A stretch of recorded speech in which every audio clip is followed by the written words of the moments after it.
Hello there, this is Sword with Audiosmith, and today we're taking a look at the ND Audio ND-X12. Now this IEM was sent to me by ND Audio for review, but as always, all thoughts and opinions remain my own, and audio is extremely subjective, so what I hear may not be exactly what you hear. Let's get started with the review. So the ND-X12 is priced at $52. It comes in two different colors. It comes in a black and kind of brass color, and then it comes in a just metal shell that's shiny, which is the one that I have. It also has these really cool, almost retro-looking, different colored lines on the backs for the faceplates. And I like them. They look cool. They feel like decent quality. They have tuning switches, which I think there's really only two kind of tuning options, really, even though there are 3 switches. The cable's okay. Comes with 2 different sets of tips, which is nice. 52 bucks is, I expect to have something a bit extra at this price, and we got it there. It comes with a little pleather pouch as well. And I kind of have mixed feelings about it, and just because of how shiny these are, the clasp inside pokes through, so you might accidentally scratch your IEMs with that case. I don't know if it will happen or not, but just something that I saw that I figured I'd point out. The cable is okay. The tips are okay. Nothing really exudes for the accessory like really good quality, but inclusions nonetheless that are decent. As for the fit, I don't mind the fit on these. They're not the most comfortable, but they're not difficult to fit. They feel okay for the most part. So because of the shiny metal, they are fingerprint magnets. They'll get your fingerprints on it. But also due to the shell design, on my ears, they rub up against my ears and they kind of rub onto it, which leaves some of my oils and stuff for my ears onto the backs of the IEMs, which doesn't look the nicest. It doesn't affect anything, obviously, but it's noticeable and has to be wiped off every time I use them. For my testing, I use the up-down-down configuration for the tuning switches. This kind of brought down the treble a little bit more than just having them all down. I do have some sibilance and treble issues with this set myself. It's a very bright set. There's definitely a lack of lower mids. There's a lot of note weight and rumble in the sub bass, which is surprising. It actually does a nice job there, and I enjoy the bass. Overall, just a little too bright for me, I think, is my main issue with it. These are using a single dynamic driver for the low end. They're using 4 balanced armatures for the mids, and 1 balanced armature for the highs. Now, having 4 BAs for the mids seems great, but there is definitely a lack of lower mids, which combined with the amount of treble and just sounds a little unbalanced and hollow at times. As for the bass, the bass has good rumble to it. The sub bass actually makes its way through and shines sometimes. The mid bass attack is actually pretty decent. There's some pretty decent punch on these. I like the bass overall. I think the bass presentation is nice. As for the mids, the lower mids are a little bit hollowed out and give kind of a sucked out feeling to a lot of my tracks, which doesn't always, transfer well to all of my genres of music I listen to.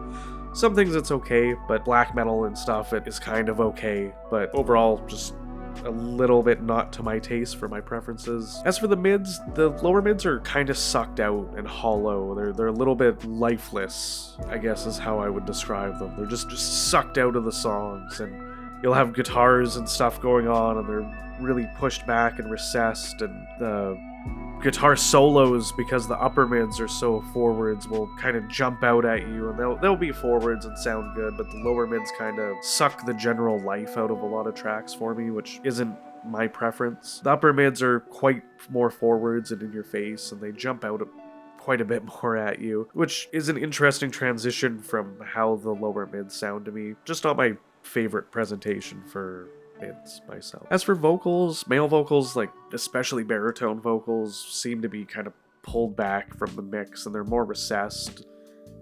They just don't kind of sit well. It's not an extreme amount where you're like, where'd the vocalist go? Or it's definitely pulled back and they sit behind the mix a lot more than what I'm used to, and that's not necessarily my preference, so not a big fan of the male vocals on this set. That being said, female vocals are, for the most part, the opposite. They're more forwards and in your face and shouty, and I don't mind that for female vocals. If you do listen to certain higher pitch female vocals, these might come across as sibilant for you. Personally, my library doesn't have very high-pitched female vocals, and this was fine on it. But overall, like, tone and timbre for female vocals is actually pretty good on these. Just a little in your face, like I said. As for the treble on this set's very aggressive.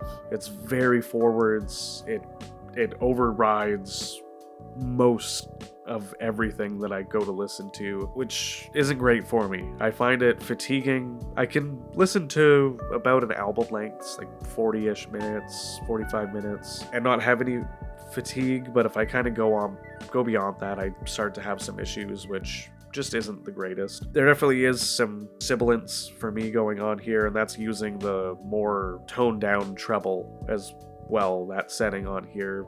If it's not on that, these aren't super listenable for me. It becomes very grating.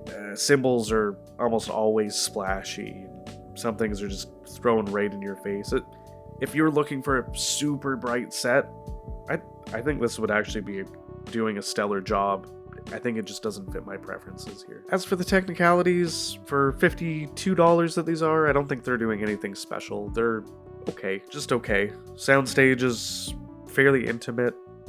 Imaging seems to be okay. Nothing really jumps out at me for the techs. They're just good, just not special. For gaming performance, I feel as though ND Earphone has had better sets for gaming, like their ND-001, which wasn't really tuned in what I would have thought have been good for gaming at all. I actually much prefer them to this set here. The X12 is okay in general, but not really doing anything great or very good for this price point.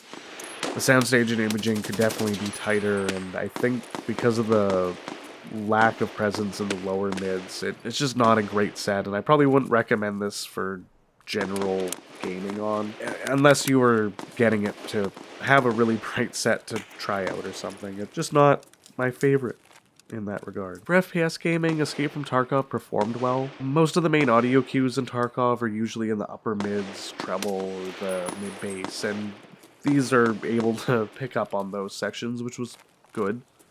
The imaging was fine, provided a decent insight as to where cues were coming from, but not the best at this price range. Just okay. For immersive gaming, Elden Ring was fairly lackluster. Impacts were decent, but there was an emptiness to the sound that just overall made me feel like I was missing the bigger picture. The soundstage was fairly intimate, and it just didn't give enough room for the world here, I found. The X12 just didn't translate the best here, sadly. For comparison, I decided to go with the EW200 from Simgo, because it's another bright set, and the X12 is $10 more, so not that difference in price, but I think different in kind of quality and package. The X12 definitely has a few more inclusions that I feel like make it worth that $10 extra. And in sound, I find the X12 to be quite a bit better, pretty much overall for me. I find them less fatiguing for myself, which is great. I like to be able to listen to my music, and if I can listen to it longer with these, they got an advantage. I find the bass to be better on the X12 as well. The low end just hits harder. The sub bass definitely has a bit more rumble to it. That being said, the EW200 definitely has more full from the lower mids, like more full balanced sound, where these are a little bit more hollow. The X12 is a interesting IEM to me. I have issues because of the treble, and it's a little bit too much for me, but if you're looking for a strong contender for a super bright IEM, these would probably fit the bill. The build quality is fine, the accessories are pretty good for the price point. It seems like a decent package. Thank you for watching the review. If you have any questions, feel free to leave a comment down below, and have a good one. Peace.